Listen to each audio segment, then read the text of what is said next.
اس نوجوان کا حال اللہ رحم فرمائے، کس طرح سے اس کو نکالا جائے۔ لیکن جو نوجوان بچے ہوئے ہیں ان کو شکر پڑھنا ہے اور آئندہ اور اپنی حفاظت کرنا، تب تم بچ پاؤ گے۔ اور اگر نہیں کرو گے حفاظت، جناب آج تو تم سوچتے ہو میں کچھ نہیں، آگے چل کر کے ہو سکتا ہے چاہتے نہ چاہتے کس طرح سے اس میں پھنس جاؤ گے اور اس کے بعد پھر نکال نہیں سکو گے اپنے آپ کو۔ میں تباہ حال انسانوں کے واقعات جانتا ہوں جو اس میں تباہ ہو گئے اور سب کچھ چھن گیا، صحت بھی، ملازمت بھی، گھر بھی برباد، سب کچھ۔ ایک بڑے صاحب اپنے بیٹے کو لے کر کے آئے، آج کل شاید وہ ریٹائر ہے، پہلے سیکرٹری تھے۔ کہہ لگے ایک ہی بیٹا ہے، ذرا اس کی روداد سنیں۔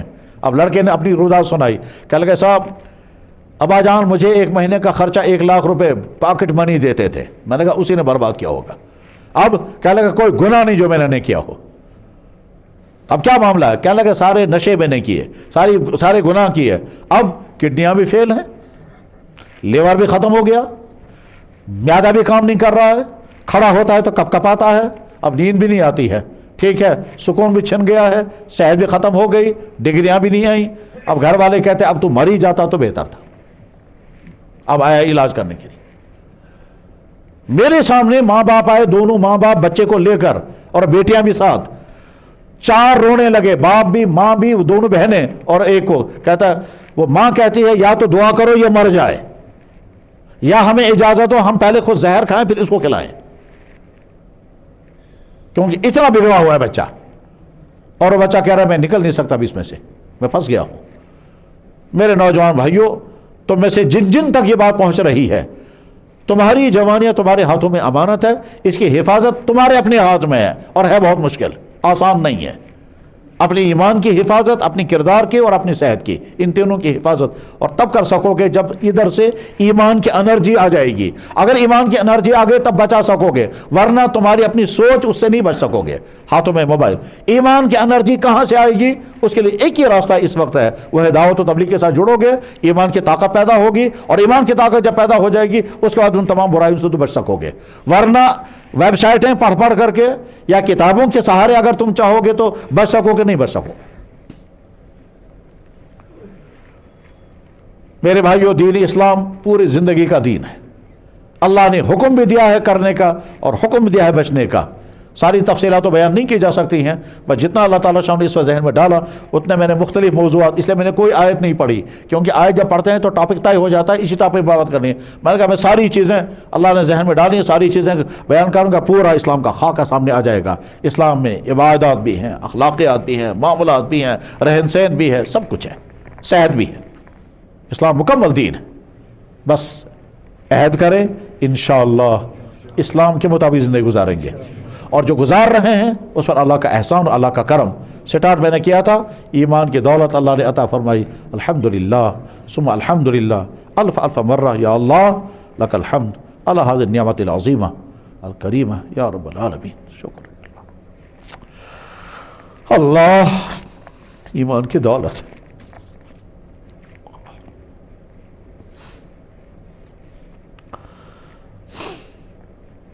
مجھے ایک فون کیا ایک نے، اس نے کہا میں فلاں یونیورسٹی میں ہوں، 5 سال سے میں نے ریسرچ کیا اسلام پر، میں مسلمان بننا چاہتی ہوں، مگر مسلمان بننے کے بعد مجھے شیلٹر چاہیے، کیونکہ اس کے بعد میں واپس وہاں نہیں جا سکتی جہاں کہ میں ہوں۔ آپ کوئی شیلٹر دے سکتے ہیں؟ میں نے کہا ہم کوئی شیلٹر نہیں دے سکتے۔ کہنے لگے آپ کے علاقے میں شیلٹر مل جائے گا؟ میں نے کہا یہاں بھی کوئی نہیں دے پائے گا۔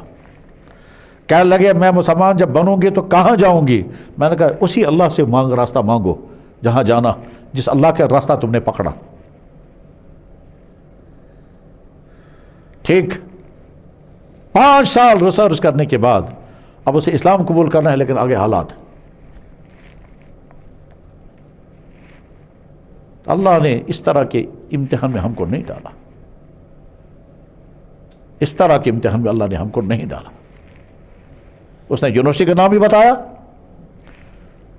اپنے علاقے کا نام بھی بتایا جہاں کی وہ ہے، اور اپنے ماں باپ کا تعارف بھی کرایا، اور صاحب نے یہ بھی بتایا کہ اگر ان کو پتہ چلے گا میں مسلمان تو میں زندہ نہیں رہ سکتی۔ اللہ نے ہم کو یہ امتحان نہیں ڈالا۔ یہ نعمت ایمان پر شکر، اپنی کوتاہیوں پر اللہ سے معافی، اور آئندہ صحیح مسلمان بن کر زندگی گزارنے کا ارادہ، بس یہی میسیج ہے۔ وآخر دعوانا ان الحمد للہ رب العالمین برحمتک یا ارحم الراحمین، آمین۔